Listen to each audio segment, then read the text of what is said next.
ICQ Podcast, episode 468, Portable Power.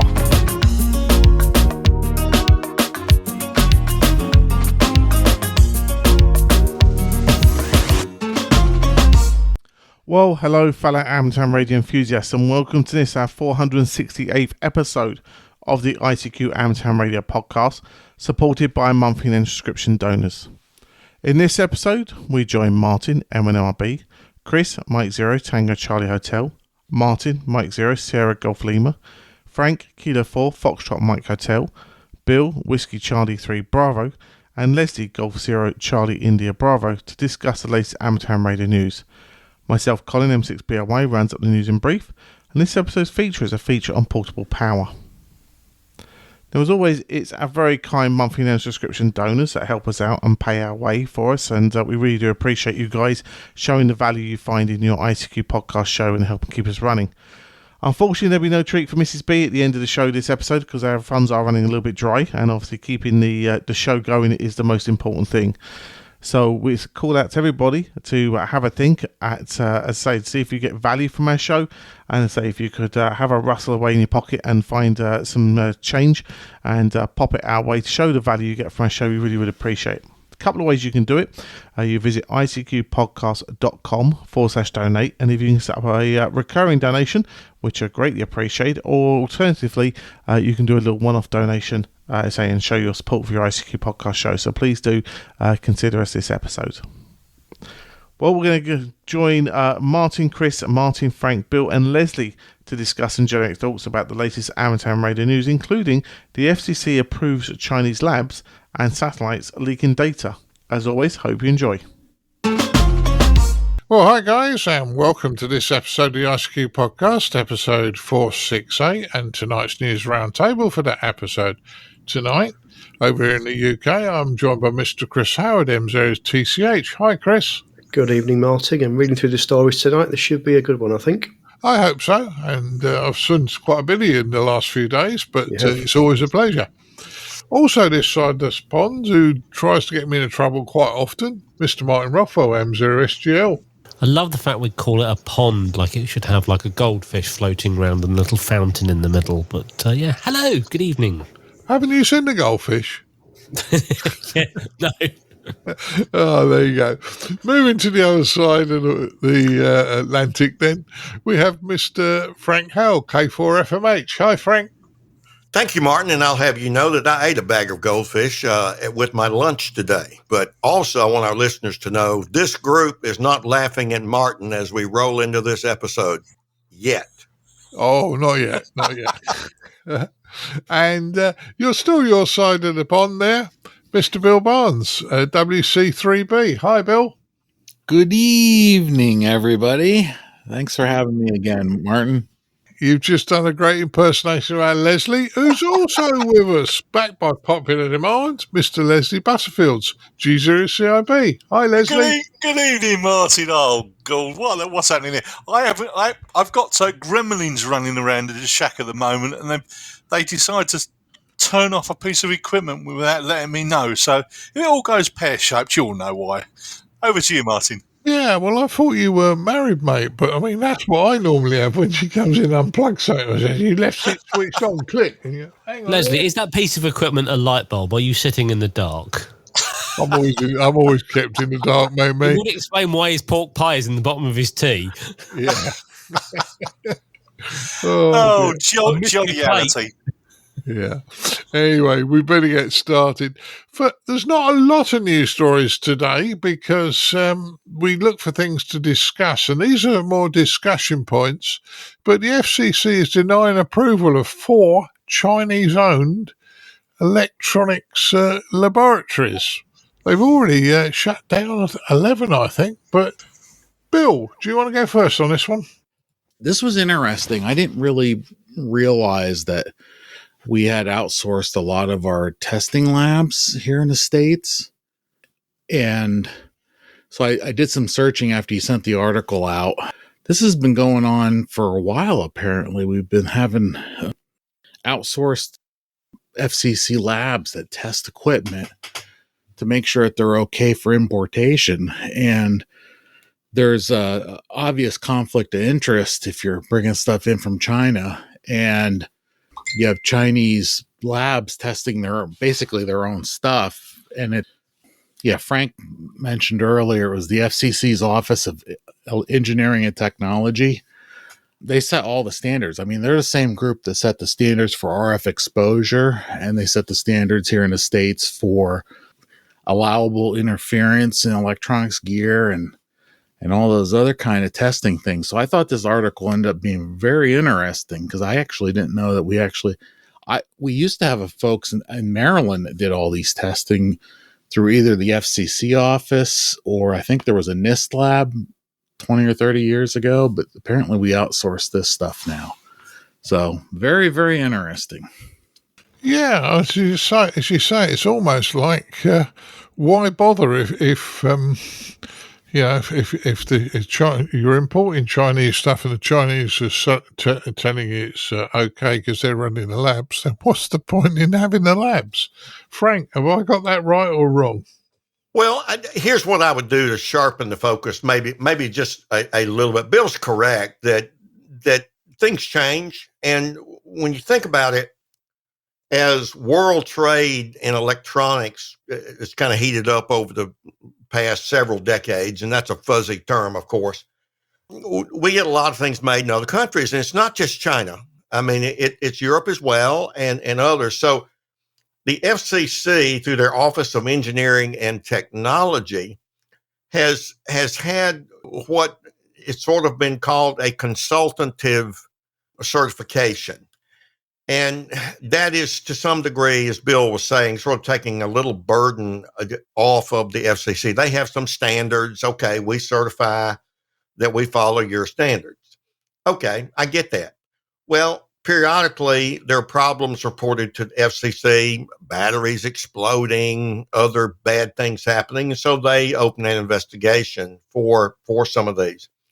Now, in recent decades, certainly last 20 years, I haven't looked at import data on technology recently, but I think I'm okay saying this. In the last couple of decades, China has so dominated electronic imports to the U.S., and it began with television. Japan dominated for a long time. Sony was seen as overpriced. You had others from Korea and well as mainland China. Walmart led the pack on importing cheaper brands from China and so on. Nothing really bad about that, but Bill makes a good point. It strains the integrity of overseas testers, particularly if the test labs are involved in China's military, as these were. Remember TP-Link and their routers and things? And there was a question of, are they building backdoors into them? I've had several TP-Link routers. They were cheaper and they seemed to work. I've dumped all those, quite frankly, and still buy some that are U.S. made, but don't have those issues surrounding them. So there was about 15 labs have had these actions in the face of the Office of Engineering and Technology by the FCC. So I think it's simply a result of dramatic increases in electronic imports from one country. That country is not an open market, competitive market, an independent government like our economy at least says it is. In some sectors, the government sponsors startup businesses wholly. So you've got the Chinese government is part of the business world. They subsidize many of these electronic companies. So as Bill said, geez, when the bean counters are in charge, those that test things tend to let a lot of things go through, Martin. Yeah, I think you're right. And I've heard stories, and this is only secondhand from me, where a device, often look at devices, and there are places for capacitors and inductors and all sorts of things to cut noise down on the physical board. But the devices we get shipped don't have them in. So I've been told that sometimes they're fitted to pass the standards, and then when they really start shipping the stuff, they don't have them in. Leslie, am I talking rubbish or, do you know anything about this sort of thing? Oh, well, Martin, I used to be a test engineer for a well-known tool company in Leighton, and we were very heavily involved in testing of equipment. Put it simply, that if we put something as a supplier on the market, we had to have some sort of certification, normally from a TUV test house or something similar, to say that it was safe and it complied to a particular standard. We also, we use the word, made up our own tests to make sure the product was okay. Functionality tests, things that the standard may not cover. My own view, and it's only my own personal view, is that the process, if you like, is flawed. But it is what it is, and you're heavily reliant on that certification to be correct. And if you're looking, like with the FCC, if they have found that those test houses are not coming up to the standard they require, they close them down, because the whole putting the products on the market relies on the certification, the documentation, and the technical file that you've put together, so that when the trading standards turn up at your door, you can say, hey, we've done all the stuff we've done. If that hasn't been done properly, then the game of cards falls down. That's my take on it, Martin. But if the FCC feel and have got evidence that they're not doing their job properly, it's not surprising they've been closed down. Over to you. Yeah. Well, as I say, there's lots of things we look at sometimes and think this isn't all that safe or this isn't that good, but they get through occasionally, I suppose.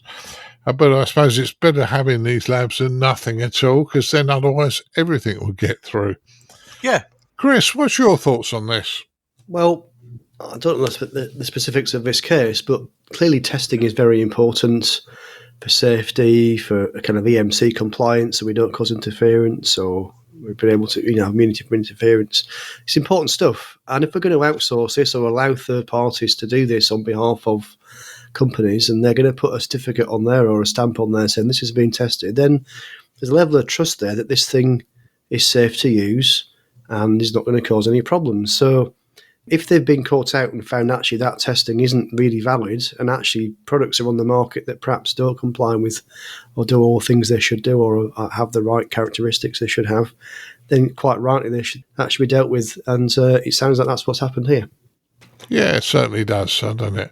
Now, Martin, have we left you anything to say on this one? Yeah, I mean, I was reading this, and the cheeky side of me says, the FCC denies approval of 4 Chinese-owned electronics lab, but they're happy to overstep their authority and approve the use of amateur frequencies for satellites. Can we take these people seriously anymore? But in reality, security, of course, of whatever it is, security is, top priority for anybody, especially, national security and things like that. They've rejected 4 labs. They've obviously had reason to do that. I do think that there might be some other threats to security that might be a little bit more of a loose cannon closer to home. Put Fox News on, you'll see what I'm talking about. But I was wondering what they were worried about, putting bugs in stuff. Frank mentioned that, I think you mentioned TP-Link. All my routers, all of my network here, the network I'm talking to through the moment is TP-Link. It works great. It's great products, and I'm not sponsored by them, but I doubt, to be honest with you, that I'm doing anything of any interest. Watching CBeebies for the kids and recording a podcast every now and again. But I wonder, what if I run a VPN on my laptop? It goes via the route of potentially untested, or I'm not picking on TP-Link, but any router that might have already been sold. In theory, that's encrypted, but there is some guidance out there at the moment that I've seen that people saying not to use things like VPN because they're not secure. I mean, I don't really understand how that's coming from, because I thought that was the whole point of VPN. I do wonder, at the bottom line, though, what has triggered this? Is there something that has happened? Has someone in power got upset because they couldn't work something out and then said, right, you need to do a full review of that? Or is this just something that they do regularly, or is it a case of it's an ongoing thing and hey, we've just found 4 in the light of 2 days or whatever? I'm curious. I might just jump in there. So I'm aware that there is political, China and Western nations don't necessarily always get on And there may be some political angle to this. I know that a few years ago I've just been checking on the internet. Who are we? The big mobile phone supplier, the Chinese one. Is kind of been banned from providing governments with. The UK government and the US government have both got kind of bans on using their equipment. I know the 5G network here in the UK. I think the UK government have put a directive in play to say that none of that must be based on Huawei technology from a certain date, based on guidance from the National Cybersecurity Centre, that sort of thing. So, whether any of this is based on reality, it's just political. I don't know, but yeah, there's possibly quite possibly a political angle here as well, which we probably need to acknowledge. Oh yeah, so interesting discussion here, guys, and we'll have to see what else happens and what else comes out. But if they're shutting another 4 down, they've already shut, I think, 11. So that'll be interesting to keep an eye on. Moving to our next news story, and this is something Dan Romacek, KB6NU, put up on his blog, but I thought it was worth a discussion tonight, is what ChatGPT would do to attract young people into amateur radio. And Dan's got a whole raft of things, I think, that this produced, but things like, talking about software-defined radios, which probably a lot of people, youngsters, would be more interested.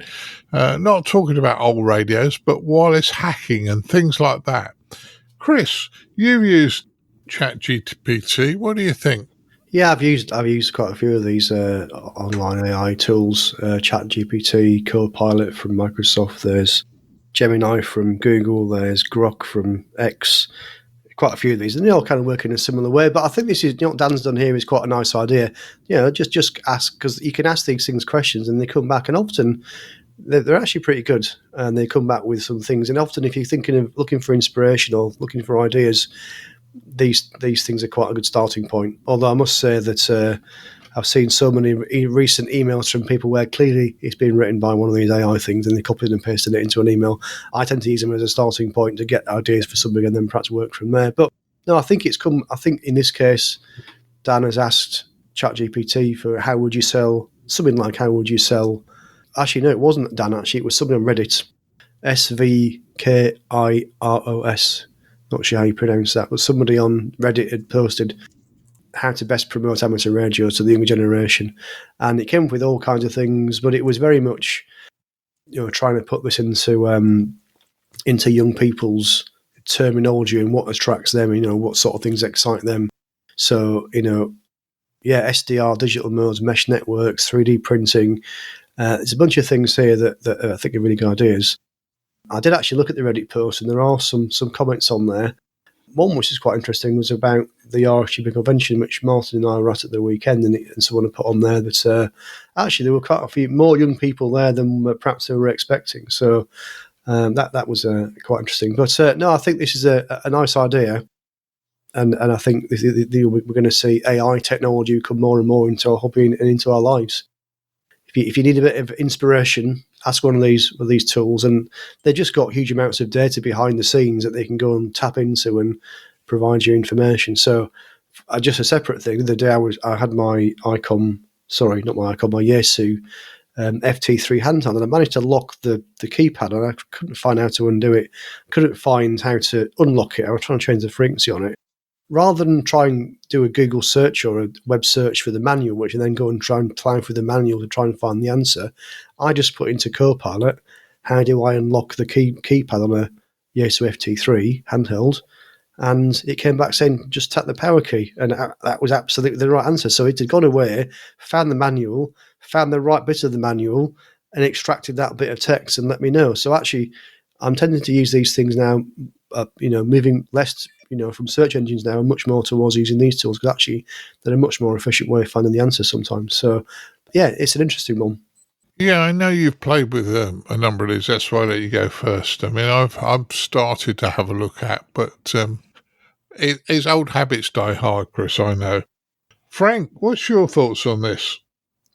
Well, our colleague Dan has a terrific blog. Dan has some very innovative ideas, takes a different spin on things at times, and I think he's done it again with this article.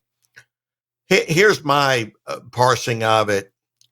I think his argument really reflects, at least in the U.S., and from what I've seen in the U.K. from Ofcom data, it fits there as well. This whole thing about which approach of attracting new people really reflects the baby boom and post-baby boom eras. Those cohorts coming after the baby boom. And the culture gets dominated by the vast numbers of baby boomers, and they're in positions of power. They're in positions of power in the RSGB, they're in positions of power with ARRL, AMSAT, and so on and so on. And so part of what continues to be accepted as the norm is the converse of what Dan's writing about. He's saying, look, ChatGPT said do this. And he has a coterie of very innovative things that so many baby boomers, I'm a baby boomer, I'm a little different because I'm very technologically oriented, have been in my career, but I'm talking about the vast majority of them. And I do think that what it reflects is a way out of the crash that will occur post-baby boom. Scott Wright and I published a paper on 20 years of contesting data from ARRL sweepstakes data, and we matched their birthdays to them. And we showed that if nothing changes, and that's always the big if, right? If nothing changes, CW contesting will be largely gone in 10 to 15 years. Largely gone. Well, that was not well received by ARRL, and they wouldn't publish it because it was too negative of a tone. And yet that's what is there. And I think Dan's doing the hobby a great service through this article. And he's pointing out that I think reflects a demographic change. I'll make one more comment. As it turns out, and I'll tease this, in my own blog at k4fmh.com, just to show you how Dan and I tend to think correspondingly, I'm finishing an article that'll come out soon. Do we still have the spark gap in our rearview mirror? And I use ChatGPT to help me build an image of looking through an automobile, as we all do. And there's a spark gap that we're seeing in the rearview mirror of that car. And in our front windshield, we're seeing software-defined radios, solar power, Raspberry Pis, DMR-HTs, FT8, so on and so on. So my metaphor for that blog post, which will complement Dan's, is in fact that. In our current thinking about the hobby, are we still using the spark gap as a metaphor, not literally as a transmitter, but as a metaphor for guiding us in the future? Well, I think we are, because it's the baby boomers who are making most of those decisions. So I say bravo to Dan's column. I think it's very innovative, and I think every listener should read it at least once. Yeah, and there's some interesting stuff in here. So kind of pointing to, renaming things and trying to make our hobby as exciting as possible to people outside that hobby. Bill, what's your thoughts? I agree with Frank on this as well. The only real, not really different reaction, but just a comment in general, the whole idea of asking the right question to any of these large language model AIs is actually a pretty significant skill. And this person on Reddit asked a really good question that allowed it to summarize a lot of different online resources and build this list together. So I think it's interesting. Part of the other part, I mean, what it came up with was good, but I just think it's interesting that they were able to, this person was able to prompt the machine to get a useful answer that doesn't require as much review. Because other times I've seen, the various different chat AI, ChatGPT, and the other Claude and all the other ones out there, you have to really look over the answer real careful, because sometimes it gets information out that's not entirely accurate. But this seems pretty reasonable. So I was pretty impressed by that. Yeah, I think you're right, Bill. I did a joking look up on I can't remember which one of the AIs I used, but I asked, "Who is Mrs. B?" And to which it came back and said that she was Colin's mum and my wife, which is fine, and then referred to her as a lady called Helen. Well, I know my wife has a sister called Helen, but not with the same surname.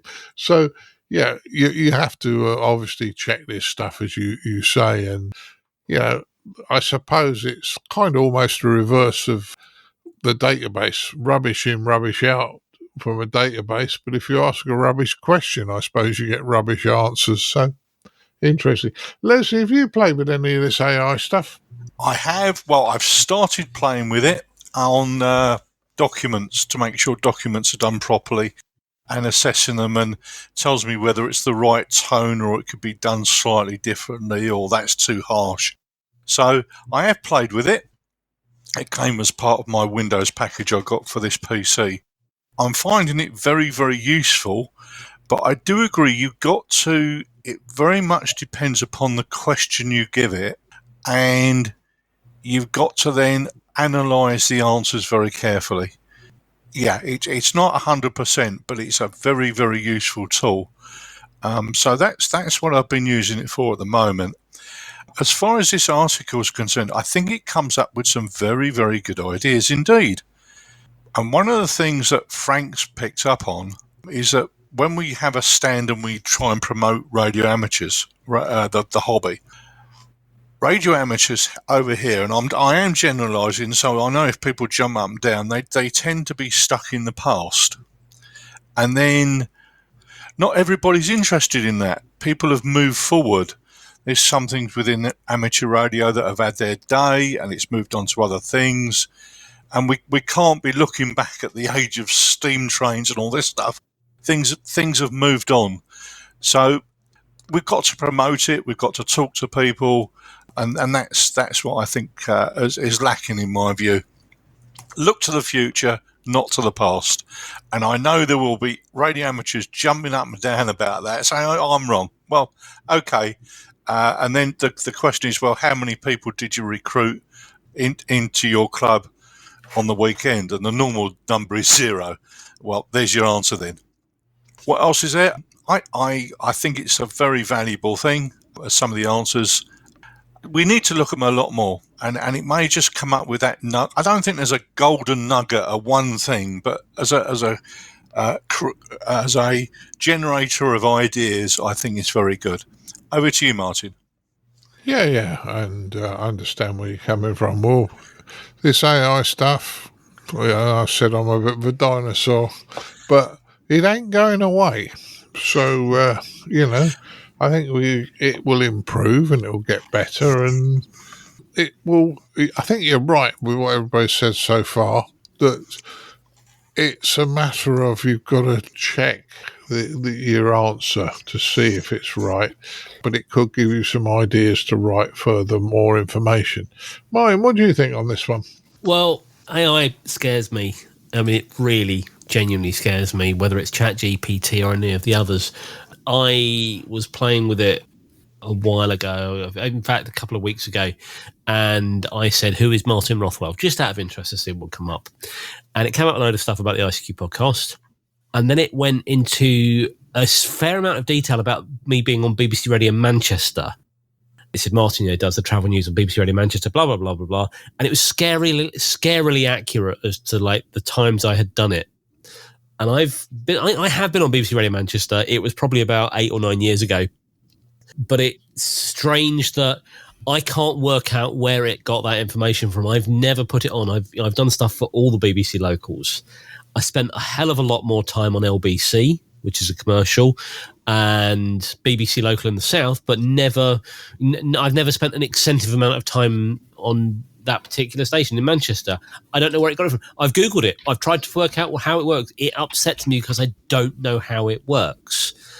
But the thing, when you look at it, the example that Chris gave was brilliant. It literally goes and finds you. It will scour the manual, it find what you want and come back to you within a few seconds.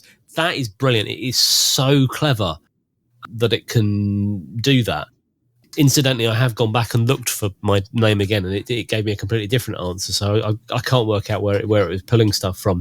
The thing I don't like about AI is when it starts taking people's jobs. I think that's just wrong. But when you look at the search that we're talking about from Dan's blog here, this thing is, it's obviously gone out. It's taken a command in this sense. What is it? What are you? How to best promote amateur radio to the younger generation? And it is obviously scoured multiple websites, multiple suggestions. And that as long with what do younger people like in the world of tech? And it is. I'm reading through this. Some of this stuff is it's very on cue. Introduce RTL SDRs and hack RF as gateways to decoding satellites and stuff. Digital modes. It talks about 3D printing, field dating, references LAN parties. Do you remember LAN parties? They were all a thing when I was back at college back in the 90s. I miss LAN parties. Yeah, I tell you a joke about UDP, but you wouldn't get it. I'll tell you what, it never arrived, Martin. Exactly. In a previous career, a friend of mine who both worked for the Met Police Service in London, and he took down an entire floor at Scotland Yard for a LAN party once. So yeah, it's back in the 1990s. So I'm sure it's okay not to talk about it, but yeah, exactly. Well, a friend of mine did the same thing with a major telecom provider in the UK. They were playing, I think, Doom on multicast. And it was Doom this time as well. Yeah, they did that. But, I used to work for a computer company, and we used to play Doom all the time. And they was like, we just played it in the call center. It's what we did. No one ever questioned it. But there we go. But from all this stuff that is here, local culture reboot, reclaim the magic of radio, talk about propagation, engineering, connect things to STEM, that sort of stuff. I honestly think that the national bodies, listen up, ARRL, RSGB, etc., would do very well to take note on this, because they're always asking questions like this. Well, here it is. Here is your questions answered. Please go and instigate it now. Yeah, interestingly. And Chris, it must have been you because you use Copilot.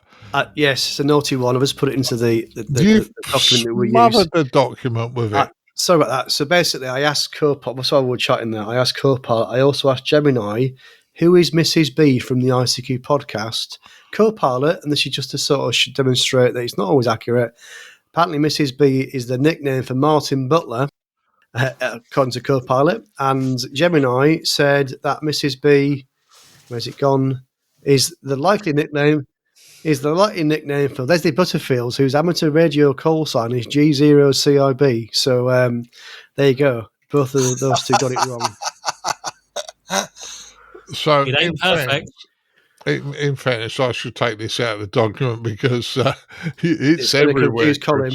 Is it? Oh, sorry. I don't know what I managed to do there, but okay. I'll clean it up later for you. No problems. I can intention, yeah. Okay. Yeah.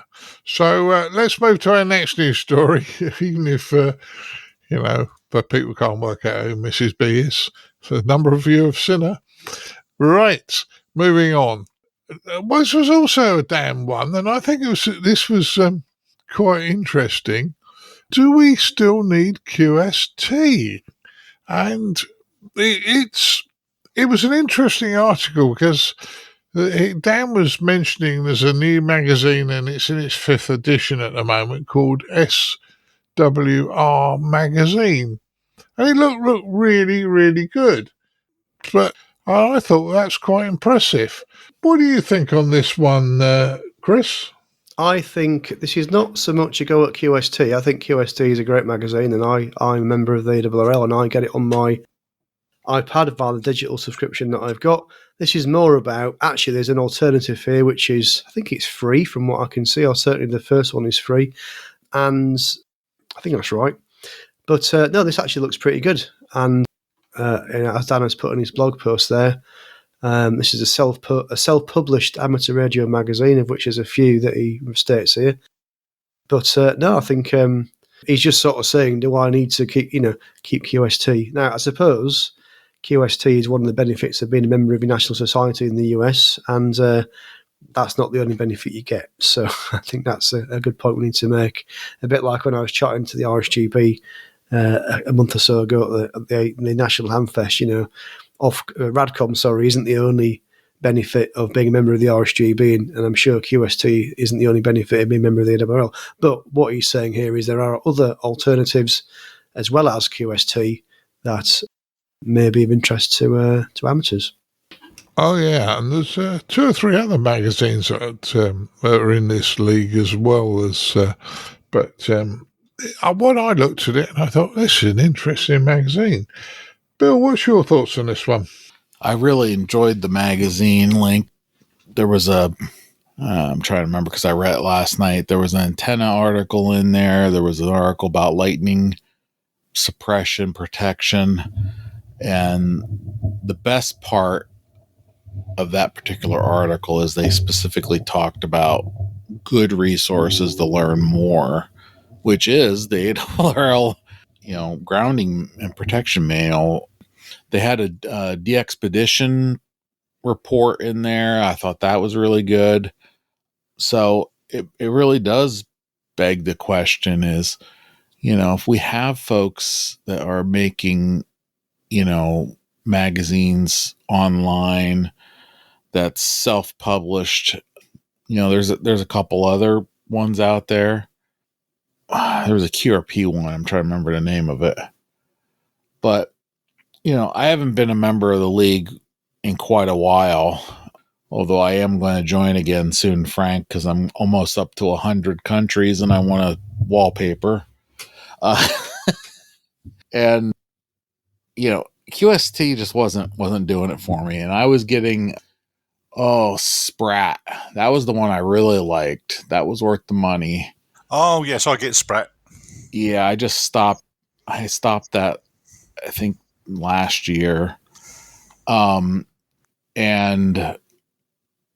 I'll, as it gets towards winter here, I'll probably just jump back in on that one again, because that was a really good, when it's horribly cold and dark outside, read. Just in general, we had a beautiful summer over here. So I was outside a lot. So this, reading magazines tend to be my wintertime hobby. And the nice thing about these online ones, the SWR magazine being a great example, is because they're online, you don't have to worry, read them as soon as they come in the mailbox or as soon as they, get lost in the pile mess that you have in your inbox pile of stuff to do for later. And so I think overall, I think there's a lot of promise. We get together and we talk and record a podcast, and there's a lot of great podcasts that most of us, listen to as well. And this may actually be a renaissance of self-publishing, but instead of doing blogging like we've saw for decades now, or having recording audio podcasts, maybe we're still might get a resurgence here in the online magazines. I don't know. It's a little too early to tell, but this is definitely a positive indicator. Yeah. Well, the only thing of doing a magazine, but would give us a problem, is that we don't take advertising. So this would be quite an expense, I would guess, if we don't take advertising. But good point there. Frank, what's your thoughts? This is another kind of provocative article, and let me look at it this way. I've been in the publishing business, Taylor and Francis, Springer Media, etc. So I look at it in multiple ways. Dan brings up several free or nearly free. I think the QRP Quarterly, I subscribe to it, and you subscribe to that one. There may be another one that you subscribe to, but these were mostly free magazines. I don't know what their advertisement policies are or what they do, but no matter, and I think we say this here on this podcast is free to the listener, but it's not free to produce. It does cost money, and we have a value for value. We don't take advertising. We try to have a standoff position from that, and we're very, very blessed to have listeners who donate to support the ICQ podcast. So you look at some of these magazines, they're either done by a club, and some people in the club actually provide free labor and do this, and so on and so on. So the question that's being begged here is, do we need QST? Well, did we need CQ magazine? Some of us thought we did. I paid money to subscribe to it. They ran into financial problems and went under. Well, has the hobby ended? Is the hobby worse off? Well, we have one fewer outlet to get information from, and it was kind of independent of a national organization. So would we survive if QST folded its doors? Sure, I think we would. And we would probably see a growth in some of these other magazines. Now, the question that I raise is this. These magazines that Dan points out, and gosh, the one from Surrey in Canada is outstanding. They all are, but the one from Surrey is I read it. It is as professional as any amateur radio magazine in the world. I'll kind of go out and say that. How long will the free model be sustained? And when Joe or Jane editor pulls the plug, will it go under? Well, you have that. CQ went under, so that's not unique to these free magazines. So could we get by without QST? Sure. We can criticize QST. I've often said, it's much more of a magazine because they hired someone to be the editor who's not a ham at the time. She came from magazine publishing, and I'll jokingly, whether I should or not, listeners can judge, call it the Better Homes and Gardenias of amateur radio, because it's a PR focus, only positive ham radio spoken here editorial stance. And sure, we could survive without it. I hope they don't go under, but we have some really good alternate sources of information to read and for some of us to write for them. So I guess I'm looking at it that way, Martin. Yeah, I get where you're coming from. And let's say there's some good stuff out there, and there's also some poor stuff out there. Martin, what's your thoughts on this one?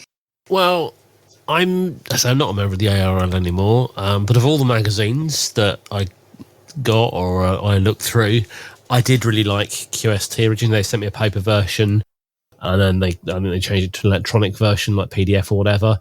When you compared it to some of the others, it was a really good mag. I think their testing of new radios and saying things might have been rumoured to have been a bit more fairer than some of the other publications. But yeah, there are other magazines out there. There are other newspapers out there, dozens of them. There are other TV and radio stations. Do we just need one that you might consider to be the best, or do we need competition? There's more than one streaming service. Which one's the best?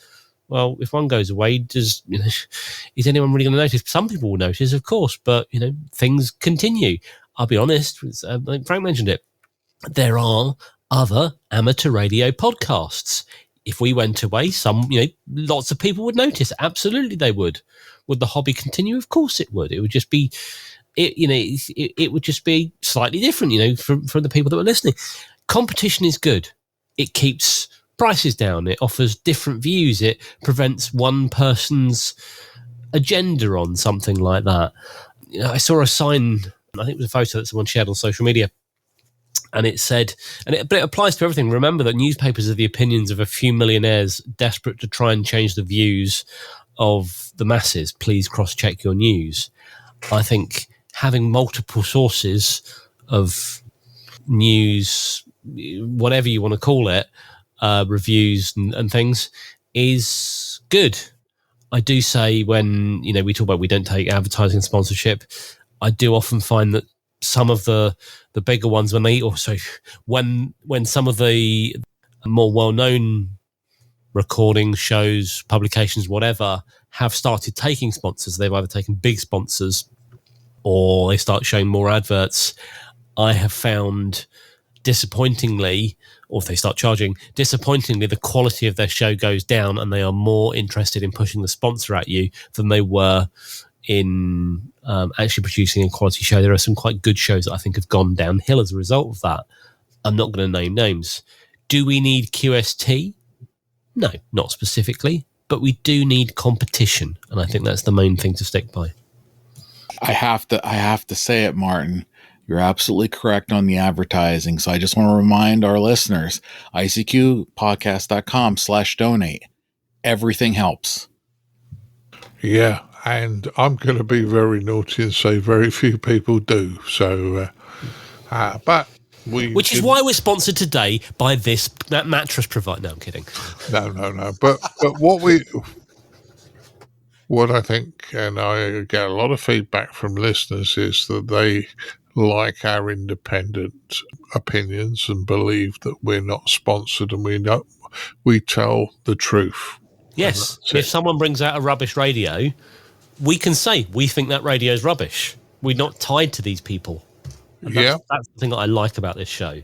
Yeah, and I won't say what Colin says, but yeah, I've been accused a few times of never doing bad reviews, which is not correct because we have done a couple of bad reviews. But when a person knows that their product is going to get reviewed fairly and with our review policy, they don't send us rubbish. So there you go. And Martin, let me just interject this as well. Remember, we had one of our features some years ago was we had the ARRL lab person who did the reviews. He's now retired. And I asked him about this, and he said basically what they do is if they get a piece of equipment in that's submitted for review by ARRL, and it's going to be a bad one, they tell them. I said, look, we found problems A, B, and C, and if you'd rather just kind of take the product back and us just not review it, if you want to work on them and fix them, we can review it later, what have you. And some of them do that. And so you get I don't want to say it's biased, but it's because you can talk about bias in anything, but it's skewed toward only reading positive reviews. So if there's a product out there that's got some prominence, but yet it's not reviewed by ARRL, then, there might be some questions about it simply for that reason. However, the only negative review that I personally have ever read, and I can say this, I have looked at every issue of QST since the very first one. I have a digital archive, and I've looked at every one of them. I've indexed them. I can do a keyword and context search in a heartbeat. So I've looked at them. The only one I've ever seen that was negative was the Xiegu XPA 125B amplifier. And guess who doesn't advertise in QST? Xiegu. Coincidence? Maybe.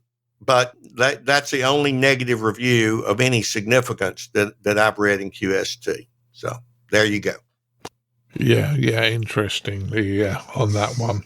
Leslie, have we left you anything to say on this? Well, I've been listening with interest on this one. I think the QST is a good magazine, actually. It has good little articles in it. Now, I would say that if you look at national societies, their magazines have changed from sort of learned magazines, publications to magazines, and there has been that change, and as it's reflected a change within the hobby, of course.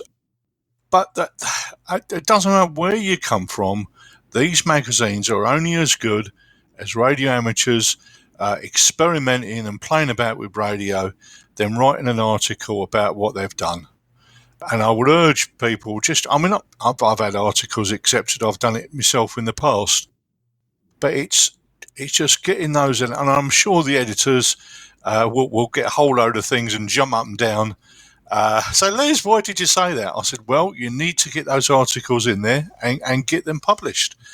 And other radio amateurs will find, actually, I can use that idea. That was a good idea. Or we can change this or whatever. I'm not going to say what subject and how to do it. That's entirely down to you. But it's all part of the experimentation and getting those ideas published. Myself, personally, I like thumbing through old books and old magazines and scrawling down the side. That's me, and that's a little bit in the past. And I do think there's a big move to digital, but that's the way it is, really. Over to you, Martin. Yeah, no problems at all. Well, I think we've all been pretty fair about that, and that's a good one. Right, move to our last news story. Frank, you sent me this one pretty late yesterday afternoon. Satellites are leaking the world's secrets. Yeah, because calls, texts, military and corporate data, is it protected up there? Do we know? Frank, do you want to go first on this one? Sure. I ran across this in my news feed and thought it was worth a gander for us to discuss here, and for hams in general, because these researchers at UC San Diego and University of Maryland. This is the ham radio spirit, as we like to describe it. All the satellites that we've talked about here on the podcast going up, certainly Starlink's one of them, and those kind of things. Others, Project Kuiper's gonna compete with Starlink, they say, and so on and so on. And we tend to think that of all the traffic that's traversing those satellites is somehow protected. Well, as Bill Barnes can comment, because in his day job he does things like this. Gosh, these researchers got some pedestrian, I think they said about $800 worth of equipment to build a bespoke satellite receiver system on top of a building in La Jolla, California. Beautiful place in La Jolla. And so they listened. And what they found was security in plain sight, assuming people wouldn't know how to listen. Boy, has that been a bugaboo for security. So they heard a lot of things. The paper was embargoed until yesterday. They presented it at the Association for Computing Machinery. And I'll add a link to the actual paper, software included in GitHub. So I'll leave it to the rest of the presenters to comment on it. But I thought it was certainly in the spirit of amateur radio to listen and to report what they hear. And these researchers have done that. Yeah, I thought it was an interesting paper, man. And as I say, I need to reread it because it was quite a document, but it's very, very interesting, Frank. Bill, as Frank said, you do a lot of this. What do you think? So the cat is out of the bag. Meow. That's right. I thought you had a soundboard for that, but I guess I was wrong. Don't get him started, Bill. Yeah, I know. So, just loading Leslie's Vox Pops now. One moment. To roll back in history, this is not new. C-band, KU-band dishes, satellites have been up for decades, multiple sets of decades at this point. You know, the big thing for a while in the States was the television distribution providers would ship, TV signals over C-band mostly, some KU-band, and they would, send it to the various cable companies. Well, for the longest time, that wasn't encrypted, and so you could just buy a C-band dish and catch, all these channels that were on various geostationary satellites. And then, the context I got into was when, open Wi-Fi hotspots really started up. I used to sit at Panera Bread, which is a local eatery, and people take their laptops in there and have a coffee and a pastry and do stuff. And before, the EFF's HTTPS Everywhere initiative, which really did significantly improve the security on the internet, you could see people sending, emails, checking various websites. You could see what they're looking at. And, so that was kind of interesting and kind of dangerous. Big thing I do here is the RTL SDRs. I snoop around on the ISM band to see what's there. There's various open source projects and products that will let you even decode some of the stuff, because it might not be encrypted. It might just be ciphered. Or it's, in one case, the public key for the encryption is posted on the internet. In one particular example, that's not common. That's an exception, complete exception to the rule. Well, in my vast arsenal of, things I do to try to be decent at my job, I happen to have a smaller KU band dish than they used. They used a pretty reasonable one that's a good size. So they have a dish. They bought a KU band, LNB.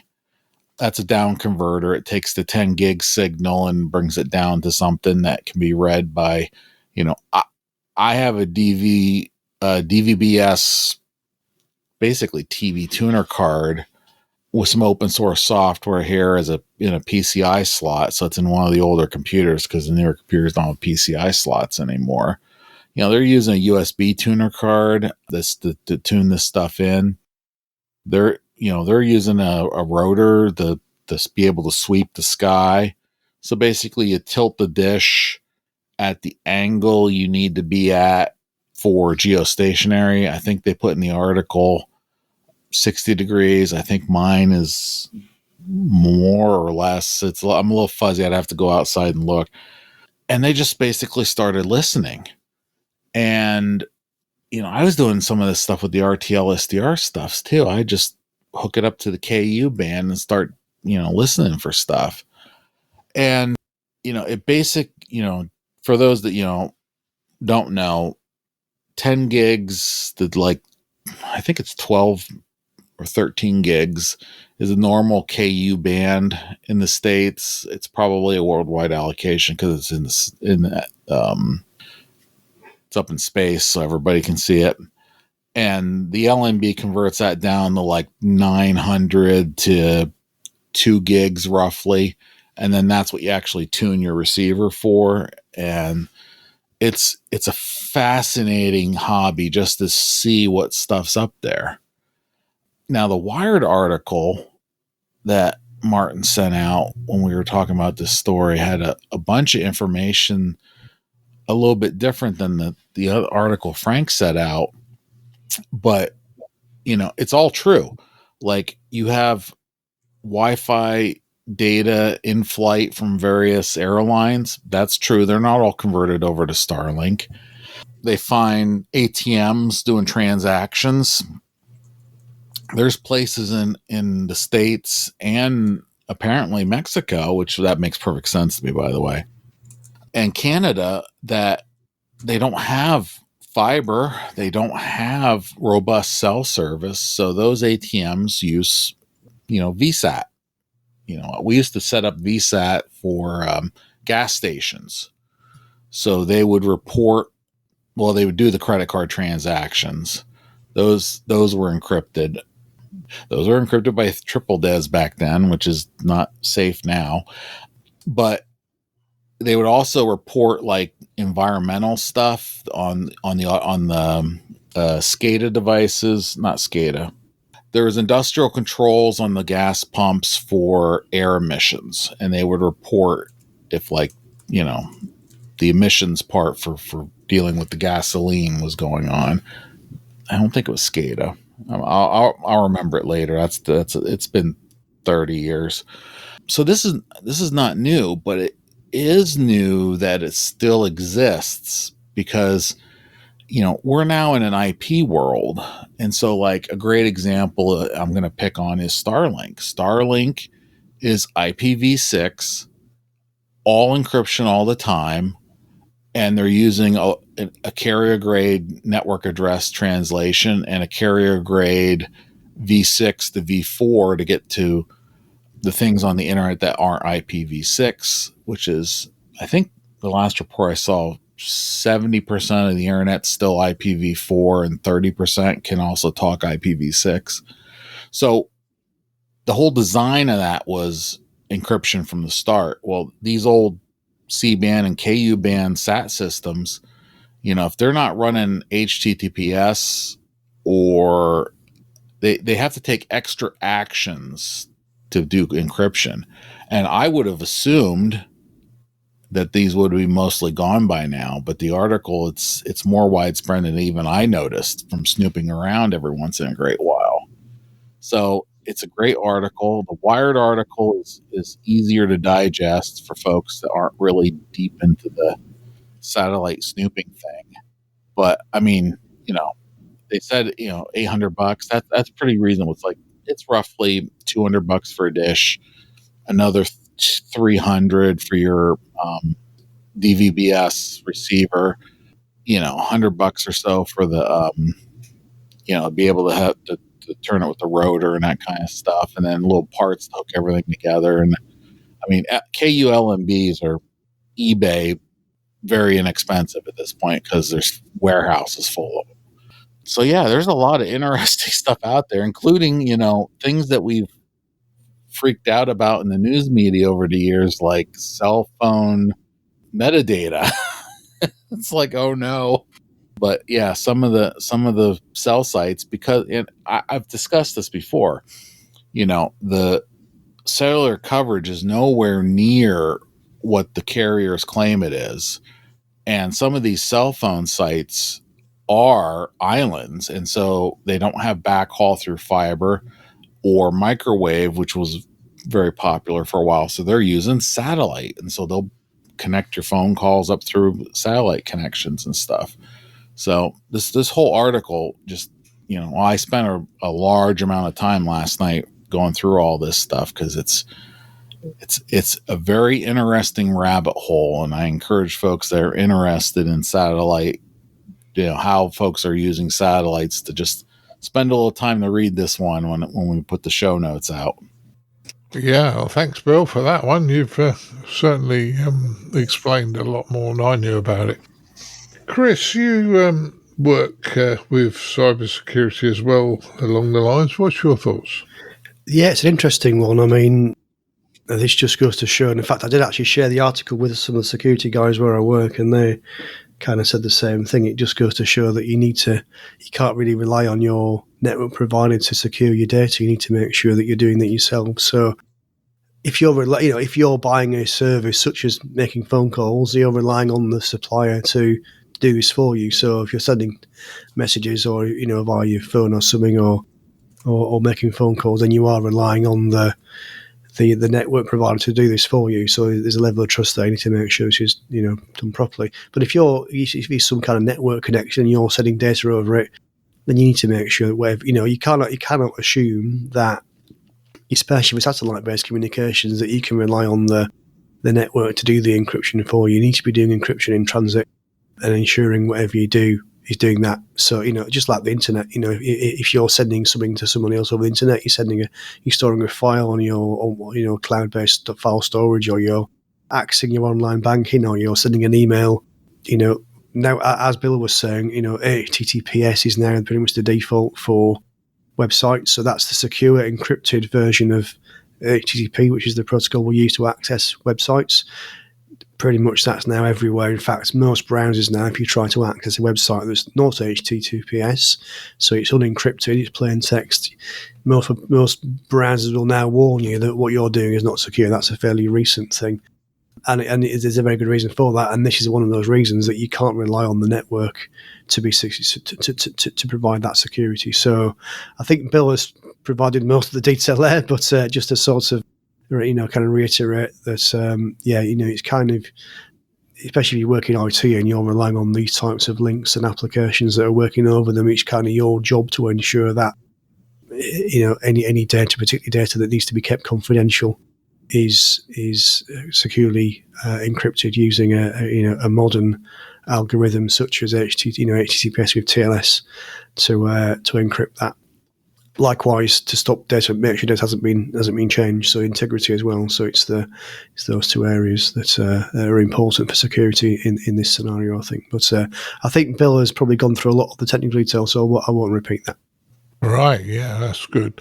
Leslie, were you aware that some of this data that you and I and others may be putting out for our phones and one thing and another is unencrypted?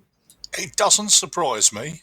I think Bill covered it in great detail, and I can't really add anything to add because I think he's done a great job in covering everything. So I'm going to hand over to this one. Over to you, Martin. Yeah, no problems. As I say, Bill's probably the most knowledgeable on this one. Absolutely. Yeah. Martin, last words on this one? I mean, there's part of me that is not even remotely surprised. I mean, something that is broadcast over the air can be intercepted. Well, of course it can. If it's over a public network, it can be intercepted. You can make it hard. You can put encryption on things, but you can't make it impossible, because let's face it, someone at the other end that is intended to receive that message has the decryption key. Someone just needs to crack that decryption key in the middle and they can hear you. You know, it is possible. It's well beyond my level of understanding, but there are videos and things online, and we get sent things like this at work. They say you have to watch this, and this guy talks about how it's possible to hack mobile phones and things like that, and you trick them by having like a man in the middle sort of thing. And like, it's fascinating stuff how they talk about doing it and like things you can do to stop it happening. But I think the article said roughly half of these people have been left, or these things monitored, have been left vulnerable to eavesdropping, you know, i.e. analog or unencrypted, I guess. They talked about intercepting Wi-Fi browsing data from airline passengers. Well, that's probably, that's just, it's going up to a satellite, isn't it? I'm sure, I think Bill commented it's quite easy to pick up things from some of the satellite companies, but I just presume that sort of stuff was just like non-critical info, stuff that you don't care if someone intercepts. They talk about, airplanes, I think, transmit like rudder positions and things like that just down to the ground, and whether the toilet is blocked or something like that. It's not critical info, is it, to the operation of the company or the aircraft or whatever it might be? So, does it need to be encrypted? But it also says, since publishing this stuff, some of the companies have moved to encrypt their stuff, and bad, we'll do something about that. But yeah, it's an interesting thing that I didn't realize it was that much that was essentially open to the public. I think they just guess because it's hard to do that no one will do it. But then again, you get radio amateurs and people that have an interest, and of course it's over the air. Of course you're going to do it. Let's have a listen. Yeah, well, I think it's worth us raising this with other amateurs. They know what's going on. There's some couple of interesting documents which are part of the show notes, which if you read them online from our website, you'll get them. Well worth a look. And yeah, I think buyer beware is the terminology I think we need to use. Right, that concludes our news stories. Bill, you're on a hard stop and we're getting very close to it. So do you want to go first? Yeah, I missed the last month. But for those keeping track at home, I am up to 83 confirmed DXCC countries on CW only in 2025. I have 103 worked. I just got to get them confirmed. So we are on our way to completing that goal, my 2025 goal. And I did something completely it is expected, but I didn't really put two and two together. Last weekend was the Pennsylvania QSO party, state contest we have here. And I decided, hey, you know what? I'm in a county that's usually hard to get, so I will get on the contest. Well, luckily for them and me, the weather here started to rain, and I was prepared to do some outdoor stuff on the Saturday and Sunday. So I ended up spending 12 hours in the contest, mostly on Saturday. Sunday, we had a club meeting at the archery club, and I ended up working 279 contacts, 266 on SSB. I actually had to find and dig out a microphone and get that hooked up. And I did 13 CW QSOs. I say this when I talk about CW contesting. I always send 15 words per minute because that's what I can reliably copy. And the contest folks, they run way faster. In the past, this has always been a good contest for folks to slow down. I just didn't experience it this year. So I only was able to really work about 13. So we'll try better as I get my code speed up here slowly. So it's been a lot of stuff going on with a lot of activity for me, because we've had some really wonderful band conditions on evenings when I had a little bit of free time between kids' sports. So it's been a very, very big month. Like I said, 279 in the QSO party, and I have a whole grocery list of Poda and soda stations I worked, during the week and weekends before that. So it's going to be a big year for QSO count for me when I get done doing my end of year club log analysis. And that's all I have for this time. Well, it sounds like you've been extremely busy, Bill, and you're enjoying yourself. So that's the most important thing on that one. So let's hope you achieve your target by the end of the year. Frank, what have you been up to since the last time we spoke? To some degree, more of the same. I've got another paper that Don Field is going to publish in Practical Wireless. This one's on the Delta V auto loop. It's a different spin on the Delta loop. And I'm guessing it'll be in the next issue just because I have proofed the galleys and that sort of in. I've got a series of several. I'm kind of working on the next one. Gave a club talk last night as we record this to the Rochester, Minnesota Club on experiments with antennas. A similar talk that I gave to, I think, the Sutton and Cheam Club here a month ago or two, maybe. So been doing a little bit of that. I have been preparing we'll leave by the time this one airs, this will be in the past, but my college FM station, WGUR, that I founded 50 years ago, we're having a reunion on Friday and giving a talk on my AM broadcast study there at the university in Millersville, Georgia. So I've been preparing for that. The op-ed on that study in Radio World, which is the magazine for the radio broadcasting industry, was the top story for 2 weeks in a row. They kind of keep track of that, Paul McLean told me. So I was very happy to see that it certainly got some attention. We did the Martin, you and I did, and it came out last episode, I believe, the interview with Adam Weiner of WBCQ, and what an interesting person he is. And gosh, you can get on shortwave radio for $50 an hour. Who knew? So if our listeners are interested, WBCQ is the place to go there. Taking a respin on something I built a couple of years ago before some health issues kicked in. I had purchased a Flex 1500 QRP Flex Radio, True Blue Flex Radio, because I watched an episode of the Gaz Lab, very neat YouTube channel, and I built it out in a Apache case, like a Pelican case, and it was going to prepare an article called Message in a Bottle. For those Sting fans, they'll know I was listening to some background music when that hit me. I don't like the way the case works and that sort of thing, so I'm going to rebuild it into what we call a Gator case, a musician's equipment case, very shallow, an 8-inch deep case inside. So working on that. Some parts came in today and still busy with doing that. Purchased a 300 amp hour LiFePo battery to power my 500 watt amp in that station. So tuning up some of my portable gear just in time for the cold weather to hit in. So lots of tinkering there and just a whole lot of writing, Martin, just getting more and more things out the door. So more of the same.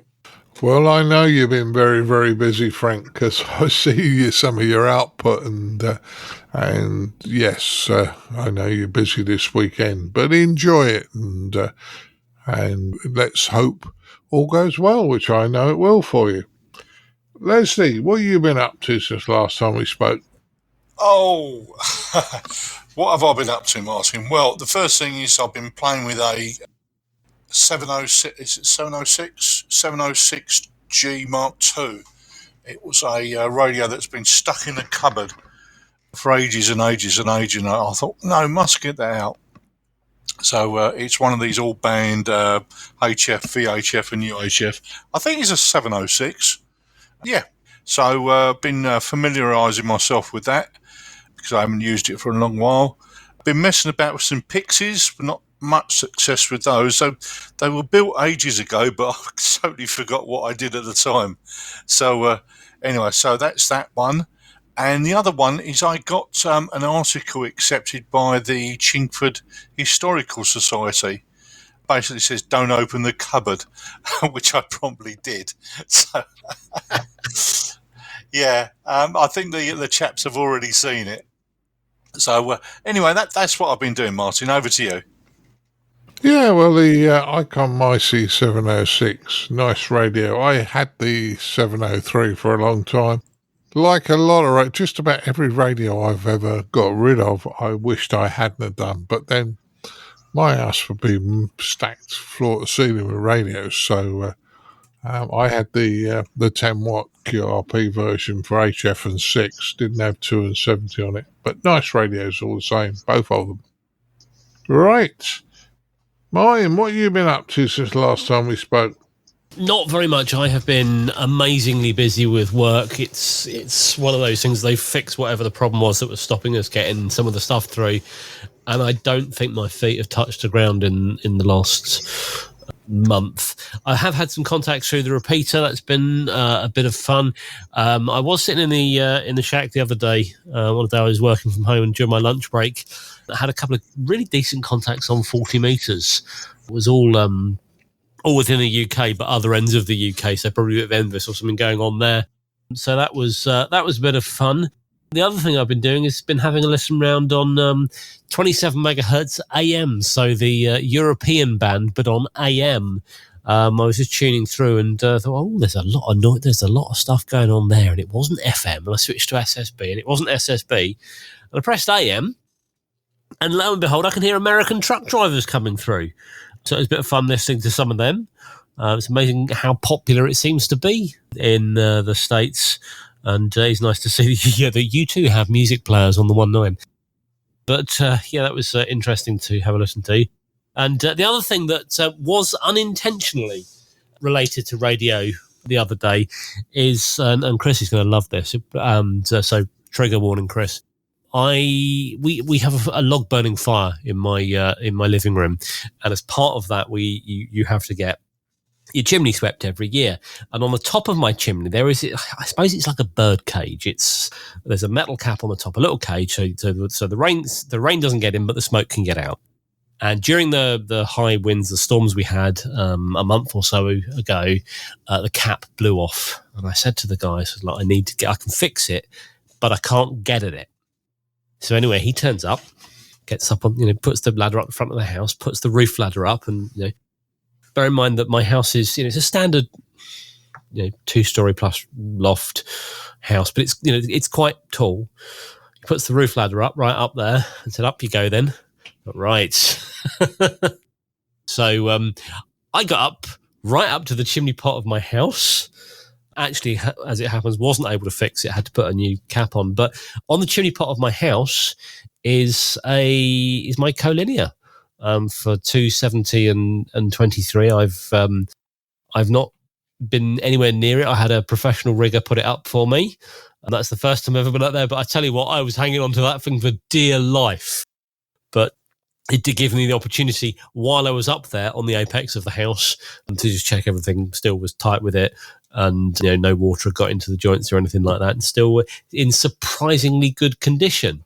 But I tell you what, I was very pleased to get down off of that roof. I'm not particularly bothered by heights, but I think when you're standing on a bit of the roof that is not designed to be standing on, but it is a good view from up there.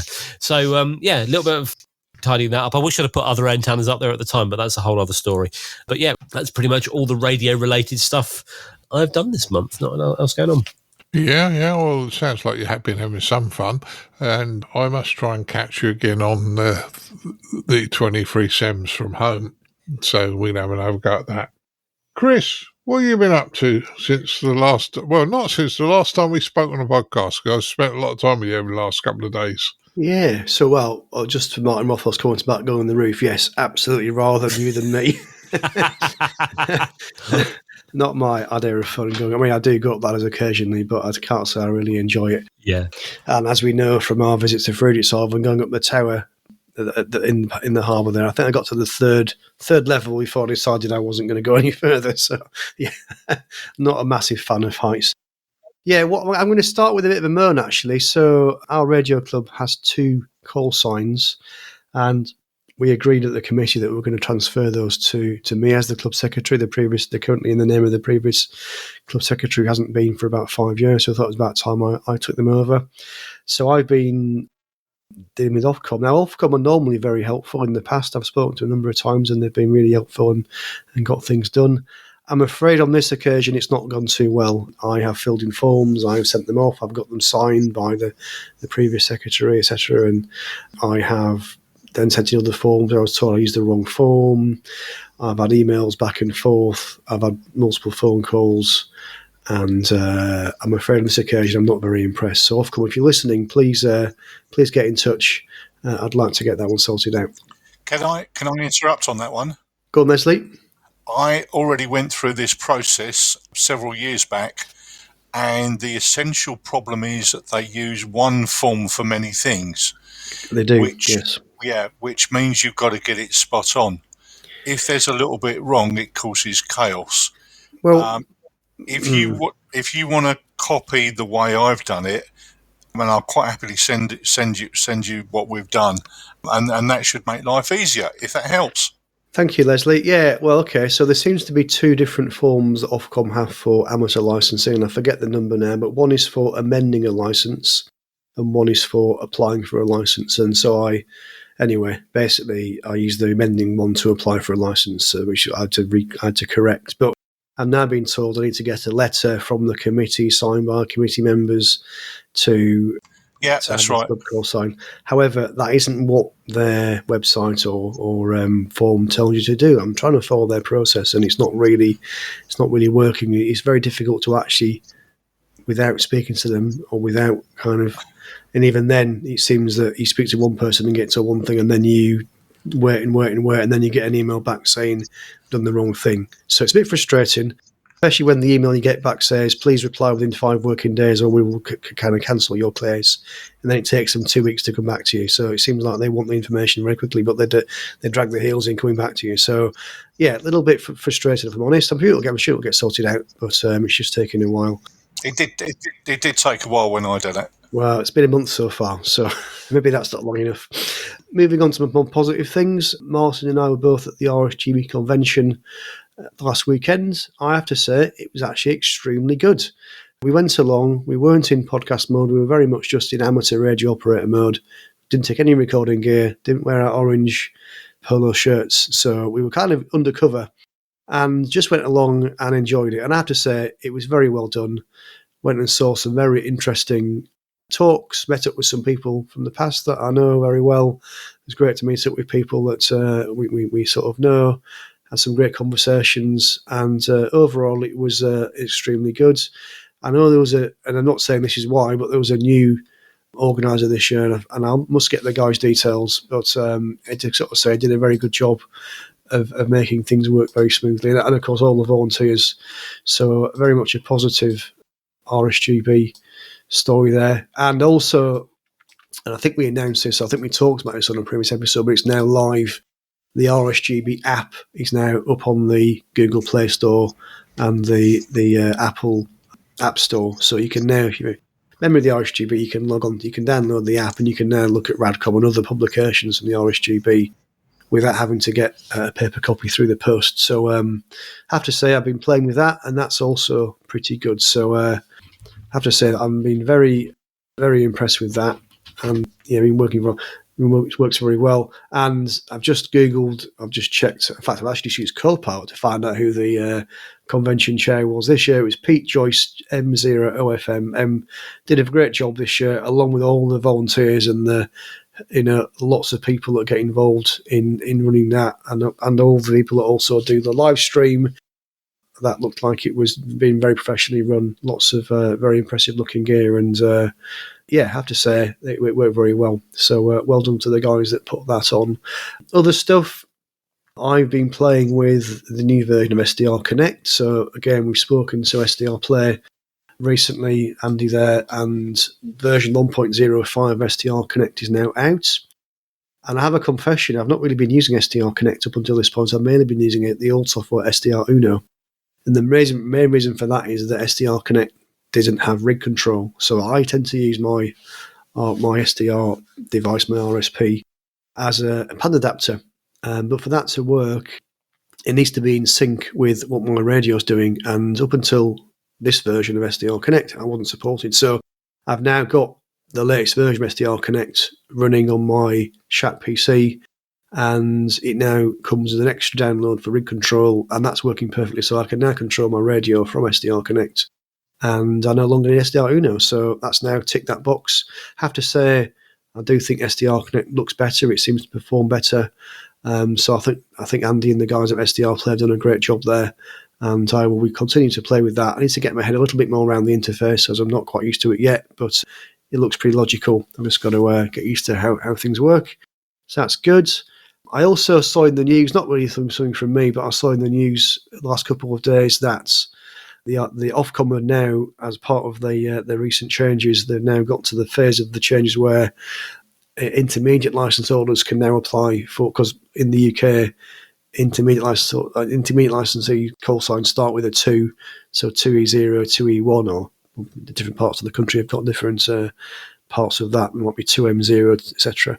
They can now apply for an M8 or M9 call sign. So, and I think new people that apply for those licenses going forward will get a call sign with that prefix. So that's interesting. I've not heard any on the air myself. I have seen a few on the internet. So I think if you got an intermediate license and get one of those quickly, people might suddenly want to work you because they might wonder what the heck the call sign's about, or they might just want to work something a bit unusual. So that could be interesting. And then finally, I had a nice email the other day from somebody that lives in my area. I don't think he knew which street I lived in. He just emailed me to say, I'm just moved into the area. I'm an amateur radio operator. I've just got my intermediate call sign, been licensed for about a year or so, and just wondering if you had any information about local clubs, etc. Went back to him. It turns out he actually lives on the same street as me, about 20 doors down. So I've not yet managed to meet up with him, but that's going to be quite interesting. I'll obviously show him my stuff, and we can do a bit of a show and tell. I might bring him along to our club, because I don't think there actually is a club any nearer to the one that I go to, even though the one I go to is quite some way away. So I might get him to come along and see if he wants to join us there. So, Martin, that's probably it from me. Right, well, you've had some fun, haven't you? So that's good news. Right, what have I been up to? I'll go through them fairly quickly because this one's running quite long. Colin came over a couple of weeks ago, and it was interesting to see him. He's over again this weekend, the weekend we release. He likes to make life difficult for himself by coming over on a weekend that we're releasing. Hi. I did something completely different last weekend, and this only happens once a month, so I'm going to give it a try, but I joined a local repair cafe. And I thought, just give me something to do, a little extra interest, and nice people. And you sit down and you try and fix things for people that come through the door. And I'll probably go along again, give it another 3 or 4 goes to make sure I'm happy with it.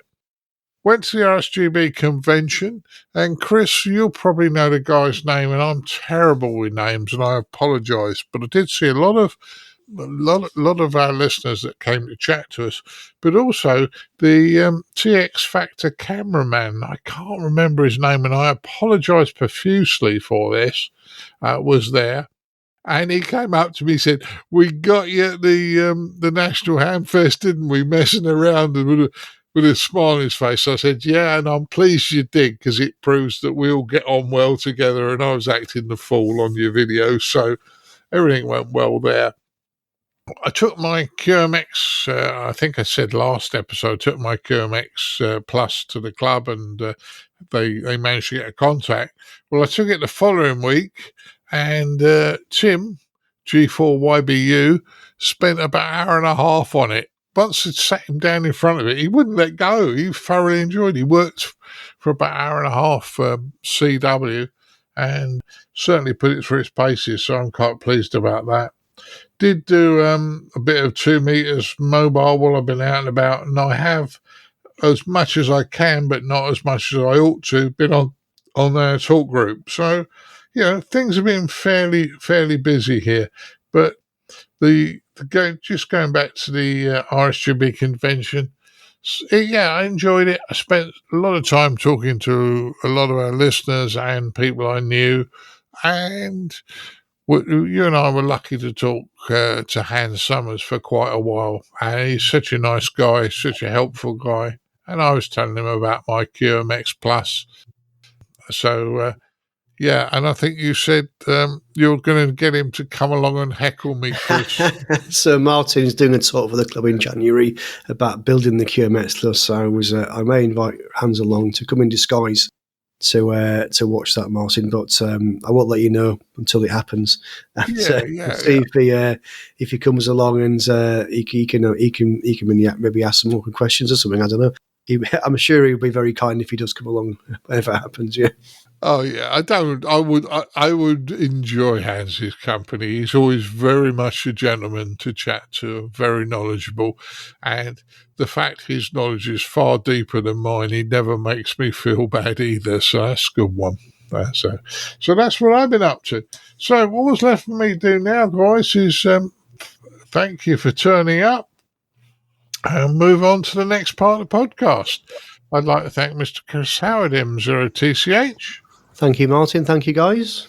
Yeah, I'd like to also thank Mr. Martin Rothwell, M0SGL. It's been fun. See you next time. Yeah, we'll do mine. I'd like to thank Mr. Frank Hell, K4FMH. Thanks, Martin. Great to be here again. Cheers, Frank. And I'd like to also thank Mr. Leslie Butterfield, G0CIB. Thanks for having me on, Martin. It's been very interesting as normal. Yeah, great, Leslie. And last but not least, I'd like to thank Mr. Bill Barnes, WC3B, who had to leave early because he was on a hard stop. But thanks, Bill, for joining us. Right, all that's left for me to do now, say 73s before we move on to the next part of the podcast. 73, guys. Cheerio. 73s. Keep your amateur ham radio podcast advert free by donating less than a length of coax. Visit www.icqpodcast.com/donate now. For all the news, links and information, visit www.icqpodcast.com. And now it's time to have a look at the news in brief with me, Colin M6BOY. We start with good news here that the International Space Station has helped to deploy 3 Japanese CubeSats in the month of October. And they're going to be using the Japanese J-SO to this Sierra Oscar Delta sort of modes. And there are 2 satellites in transit in the amateur bands. One's called Kagagu-1, I think it's pronounced, but probably I butchered that. It's a Morse code digitalker at 1.2 kilobits per second, and also it's doing AFSK at 9.6 kilobits per second and GMSK at 45.840 megahertz. So put the information up for you about that on the ICQ podcast webpage, and along with that as well is a satellite called Botan, and it's going to be doing APRS at 1.5.825 megahertz and digital at 437.375 megahertz. So as I say, certainly some interesting satellites to look out for. Our congratulations goes to Zoe Rodriguez, who's been named the 2025 Craigie Memorial Educator. And Zoe teaches at the Raymond School in Franksville, Wisconsin, near Milwaukee. And as part of her award is all to do about her services to science, technology, engineering, arts and mathematics, or STEAM, teaching. And one thing she's been really involved with is Girls Who Code. And she's also been part of the ARRL Teachers Institute on Wireless Technology base as well. So certainly congratulations to Ms. Rodriguez for her award, and congratulations on, opening up this great opportunity of learning science to young people in Milwaukee. And we finish off our news in brief section with an interesting news story here. And this year is the year of the clubs for the ARRL, and they're doing a contest for the best club newsletter. So there we are, thinking that newsletters and things like that are potentially dead, but the ARRL is happy to publicise and promote those that create great club newsletters. So it's open to all ARRL affiliated clubs that have published at least a newsletter once in the last 12 months. And you can submit a PDF file of a year's worth for consideration, for the group there to look at for you for there. So we'll put links to this for you on the ICQ podcast webpage. And good news, you've got until January for your submission. It'd be a great opportunity to promote the great work of your club newsletter editors. Right, buddy, now we head over to our features episode, which is a feature on portable power. As always, hope you enjoy.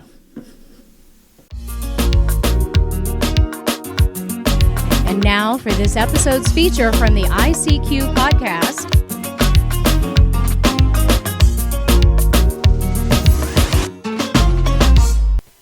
Hi there, it's Chris M0TCH here. Thought I'd talk today a little bit about portable power.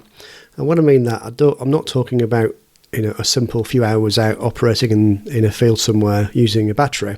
This is more for those longer term, maybe a whole weekend type events such as SSB Field Day that my club recently entered.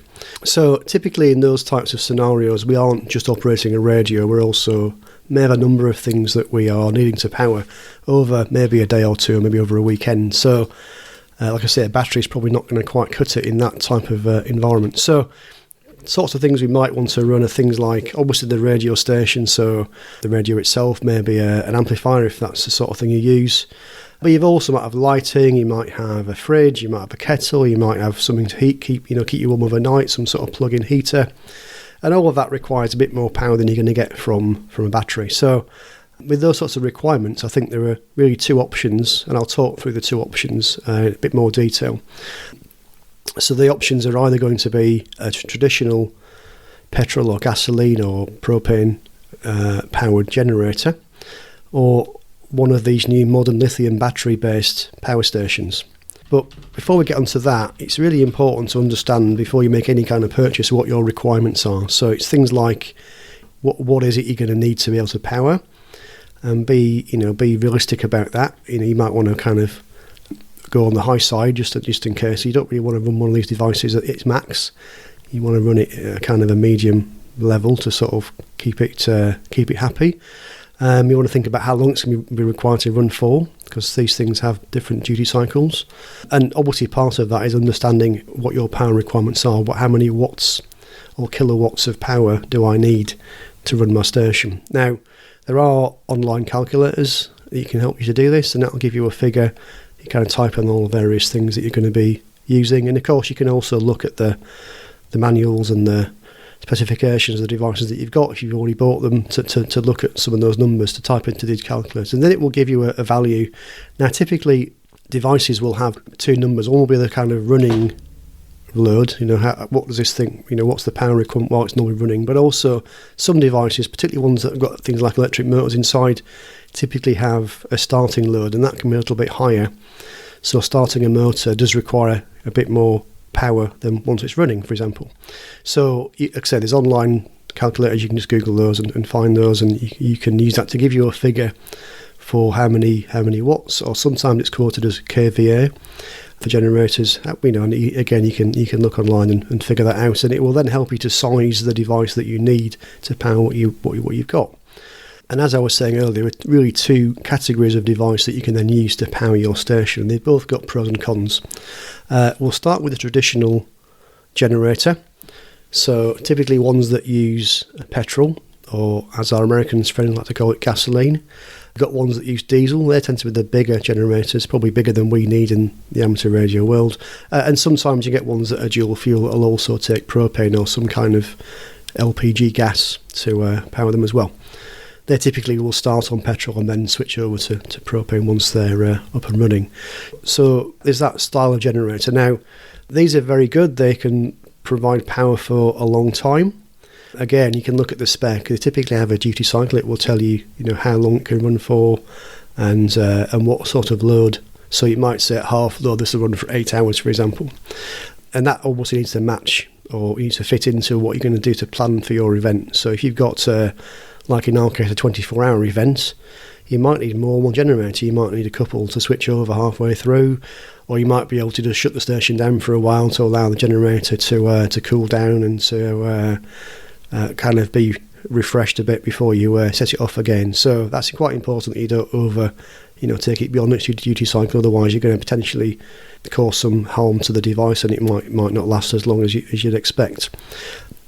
Other benefits are you can easily refill them. So once you've run out of once the tanks run out of fuel, it's quite quick to refill it, and then you can be off again. Obviously, once the things cool down. Obviously, safety is an important topic here. and you need to make sure you follow all the guidance from the manufacturer around that.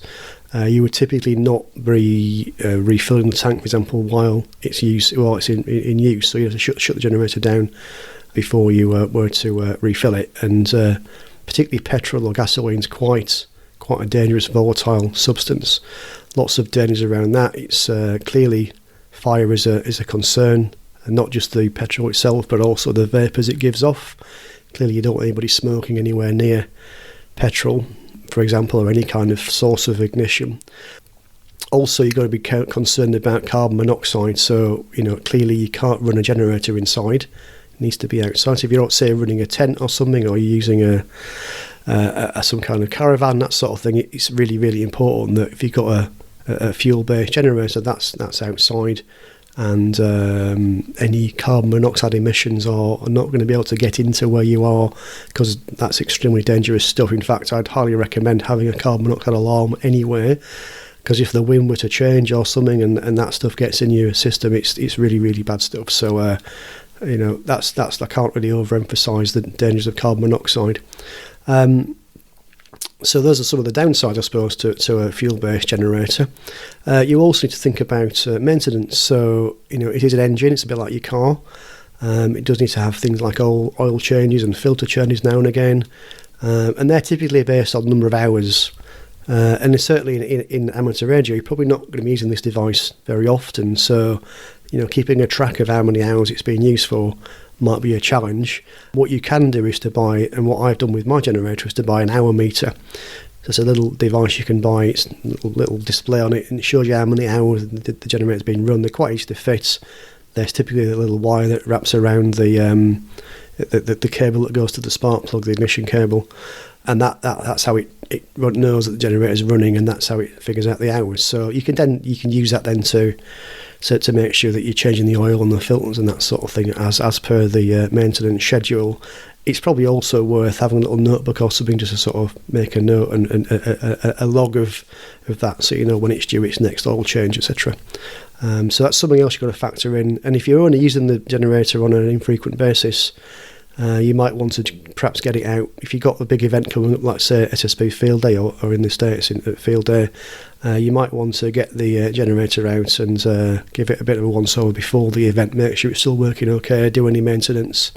Another one as well to look out for is the fact that petrol doesn't last forever. It has a shelf life. Typically petrol, I believe, certainly in the UK, our climate, it lasts about 6 months, after which it starts to degrade and doesn't really work as a fuel very well. In a hot climate, you've actually got less time, because I believe it's to do with evaporation. There are ways to get around that. You can buy an additive to put into petrol or gasoline that helps it to last longer. One that I've used is called Fuel Fit by Briggs & Stratton. And just a little additive you put into the petrol or into the gasoline, and that just helps it last a bit longer. One thing I have learnt about that is it's important to add that while the fuel is still fresh, because it's actually a preservative. It keeps the fuel fresh. If you put it in once it's gone off, it's too late. So perhaps when you're filling up your petrol cans, perhaps add a bit of that in at the time when it's still fresh. Another thing to be careful about with petrol and gasoline is how much you can store. It is dangerous stuff. And clearly you need to make sure you store it outside. You don't want to store it in your house. It needs to be like a garage or some kind of place that's not where you're living. Also, the vapours don't smell very nice either. So that's something to bear in mind. But there are limits. I believe in the UK, and please go and check this for yourself, but we're only allowed to store up to 30 litres of petrol in approved containers. So, these devices are providing an AC output at the mains voltage wherever you are. So in the UK, it's 230 volts AC. In the States, it'll be 120 volts AC. So obviously you need to be plugging that. If you're using that to power a radio, you need a power supply.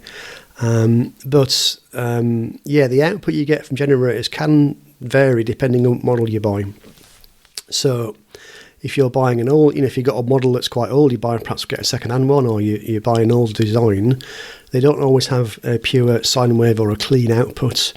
And if you're then using that with, it's okay for certain devices, so plugging, for example, lights into it, probably absolutely fine. But if you start plugging in things that are quite sensitive, like electronics, you may have, say, a laptop or something that's using to log, or you might have a switch mode power supply. Those can be affected by an unclean output from a generator. So more modern ones now come with a pure sine wave, and in fact I've done some tests on a couple of generators that I've owned, and in fact you look on YouTube, you'll see a couple of videos I put on there. If you Google my call sign, you'll see them there. And I put them onto an oscilloscope through a transformer, an isolation transformer, and just viewed the waveform, and actually these pure sine wave devices are actually very good. The electronics do a very good job of giving you a nice clean output. So I would still say, if you're going to use a generator, I would probably start the generator running first before plugging anything into it. Don't have a laptop plugged into it and then start the generator up, because that's, as it's starting, that may not give the best output. So certainly the guidance on the generator I just bought says to start the generator up and then plug things into it. I'd probably also say to let the generator get warmed up first, so it's kind of running properly, and then plug things into it, and that then will make sure you've got a nice clean signal. We at the club I'm a member of, we had an old generator at one point, and we blew up a power supply once with its output. It wasn't clean, and it did actually cause a problem. So it is something that can cause an issue. So it's worth buying. If you're buying a new one, get one that's got that pure sine wave, or that I think they call them inverter generators. They work pretty well. Then just one final word on these devices. Clearly they've got uses outside amateur radio. If you get a power cut or something, it could be useful to power things in your house or whatever, or other type of events. One word of caution: I wouldn't be looking to hardwire a generator into your household power supply without professional help, unless you're fully qualified in this. I certainly wouldn't be doing that, because that could cause danger to the people that are fixing the power. So if there's a power cut and you start running your house off a generator, and your house is then also still attached to the company power supply, you could be putting power down the line back to the power station, and potentially causing someone that's trying to fix the problem an electric shock. So it needs to be kind of isolated. So you need to get professional design and help to do that, if that's what you're planning to do. So that's the fuel-based generators.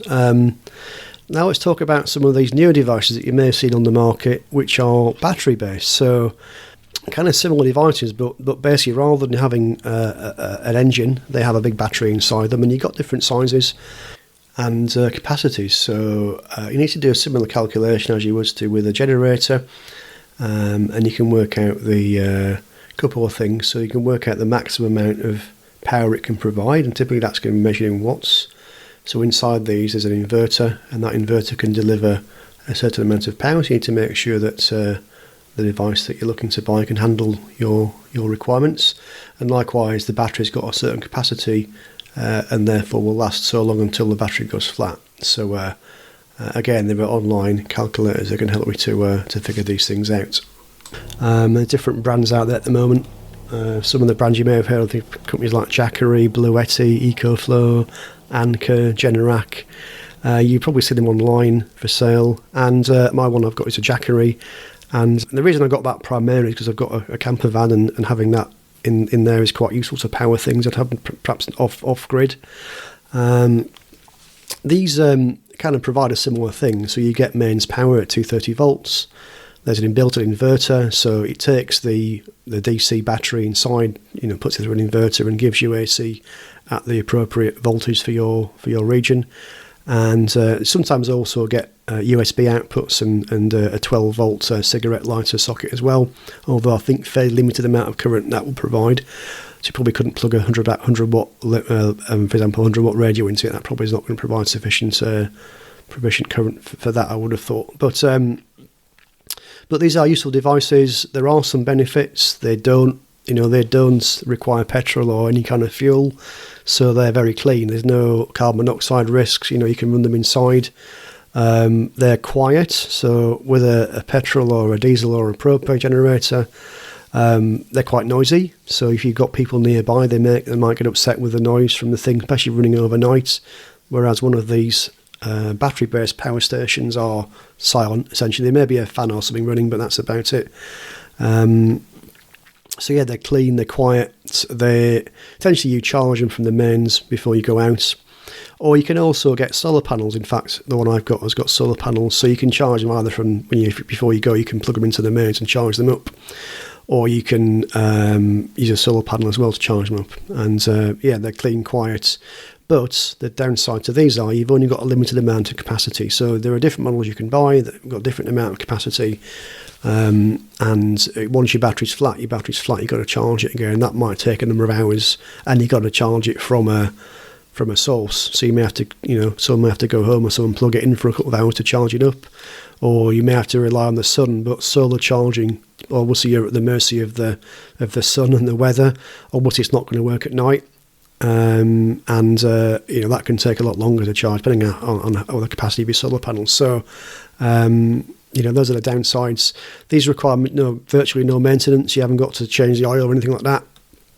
And in fact, the one that I've got, the Jacker, has even got an app, so you can see how much your battery, if it's on charge, you can see how charged it is, or if it's being used, you can see how long it estimates you've got before the battery goes flat. And you can see things like, if you're plugging in solar panels, what your charge rate is, that sort of thing. So these are a more modern alternative. It's a little bit like, electric cars versus, more traditional diesel or petrol cars. There's pros and cons to each. Just a word of caution around electrical safety, and this applies both to the petrol or gasoline-based generators as well as the portable power banks that are based on a battery technology. Just make sure you read the manual, make sure you look in understand the instructions fully, particularly around safety. And I'm thinking about particularly electrical safety. Some of these devices, the manual will state that you need to have an earth or a ground, and typically that would involve, if you're out portable, some kind of stake in the ground to a certain depth and an appropriate thickness of wiring to that earth. So yeah, but please check the instructions. Some don't need that. In fact, some state don't do that. So it really comes down to the design. Please check with the instructions, and in fact keep the instructions. Or if you can't find them, if you had it for a while, the device, you can always go online typically and download them again. But I would definitely be worth checking those. Moving on to buying one of these devices, a couple of things on that. So lots of online reviews are available nowadays, so it's definitely worth doing a bit of research there, seeing what the folks that have bought one before make of their devices, and that can be sometimes very helpful. Also, look out for sales, particularly things like Black Friday.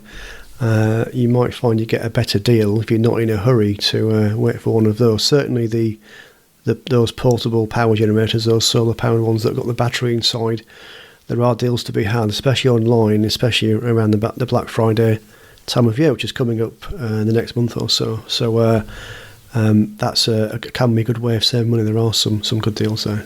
Also, when doing your research, not just look at the product, also look at who you're buying it from. What sort of backup are you going to receive? Have they got, particularly with generators, have they got the appropriate workshop if you get a problem? If you send it back and they're going to be able to repair it for you or provide you that support that you might need.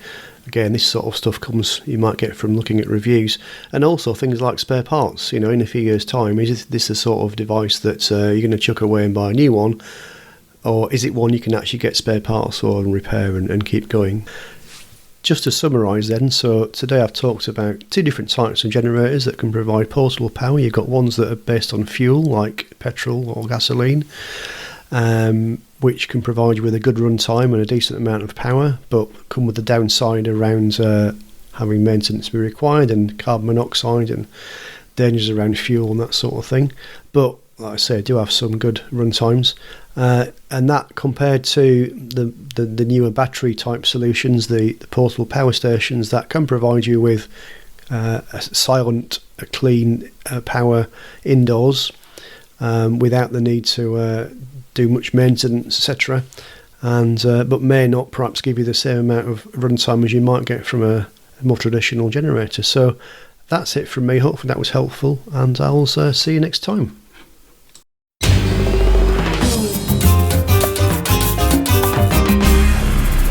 ICQ Amateur Ham Radio Podcast, serving the amateur ham radio community fortnightly since 2008. Well, everybody, I really hope you enjoyed our feature in this episode on portable power, and many thanks to Chris Howard, Mike Zero Tango Charlie Hotel, for his help there with that feature. Talking about Chris, he was joined by Martin M0 Sierra Golf Lima, Frank Kilo 4 Foxtrot Mike Hotel, Bill Barnes Whiskey Charlie 3 Bravo, and Leslie Golf 0 Charlie India Bravo, along with Martin M1MRB for the news roundtable. Thanks a lot, guys, for your opinions and your thoughts about the news in this episode. As mentioned, our monthly subscription donors help us pay our way, but funds are running out so much that there's no treat for Mrs. B this week. So please do consider the work we do, and if you find value from it, please go to ICQPodcast.com/donate, where say you can show your value for your ICQ podcast show by sending a donation our way, which helps out with the running cost of the show, and every so often a treat for Mrs. B too. So please do consider us, as I say, on this episode. Right, well, that just about wraps up episodes 468 of your ICQ podcast. As always, we really hope you enjoyed it, and we'll catch up again in a fortnight's time. 73's all.